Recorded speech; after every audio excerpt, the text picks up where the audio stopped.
Hey everybody, Pitchman here. The idea that you're going to win more deals with solution selling than you will with emotional selling, that's a myth, especially when you're selling to the C-suite. And sales and marketing teams need to wrap their minds around this really quick if they ever want to become one percenters. Keenan talks about this in a podcast that he does on salesman.org. I think it's podcast number 198 about passion. And actually, Caleb Kilgore over at Slingshot does a great video about this. It's the chimp theory video where he talks about the emotional mind versus the logical mind of your buyer. You see, solution selling is about aligning the value that your products deliver to solve a certain business problem. And marketing teams, they're really good at saying, okay, feature A solves this problem, functionality B solves that problem. All they're really doing is building a logical roadmap that's going to be used to create logical messaging that sales reps are then going to turn around and regurgitate to their customers in a logical way. But they're forgetting about the most important thing. They're forgetting about WIIFM, the what's in it for me factor, the emotional attachment. Check this out. Board of directors, what do they want to do? They want to raise the stock price. The higher the value of the shares, the more money they make. So what do? They create an executive compensation package that pays the CEO and the other top execs a shit ton of money if they can do stuff like lower operating cost or gross sales or return on EBITDA or return on assets earned, whatever, right? Whatever the factors are, they're going to drive that share price up.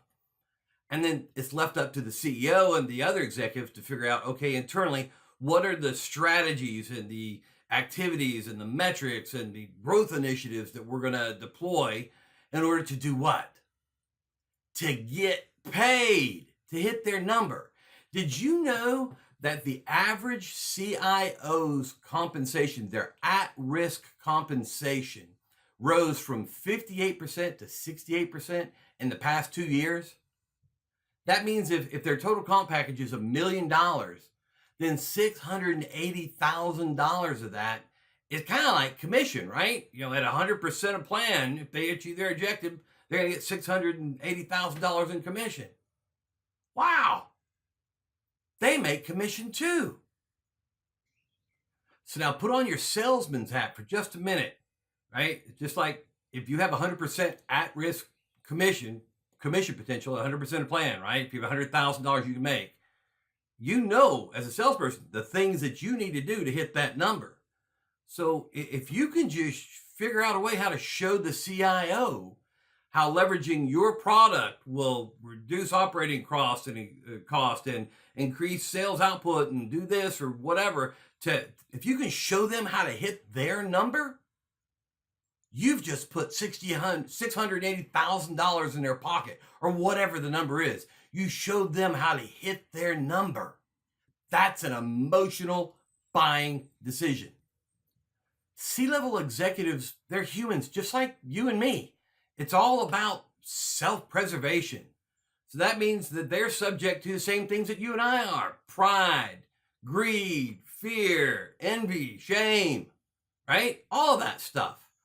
Why? Because these are the emotional drivers that help us determine whether or not we're going to achieve what is at our core, self-preservation. If I buy this from you, what will the impact be to me financially? Well, there's greed, right? There's pride, right? If I buy this for you, what's going to happen to me? What's going to be the impact professionally, right? Oh, well, am I going to lose my job? There's a fear thing, right? If I buy this from you, what's going to happen to me socially? What about my reputation? What about my appearance in front of my peers, right? My reputation for being a savvy business leader. Well, that's fear, that's envy, that's pride, maybe shame. All of these are factors that drive emotional decisions. Now, I know there's a lot of salespeople out there saying to themselves, okay, wait. How am I supposed to figure out what my buyer's compensation package is? Well, how do they determine whether or not it's, revenue growth or EBITDA or return on equity. I mean, how am I supposed to figure that out? You could do the obvious thing. Ask them.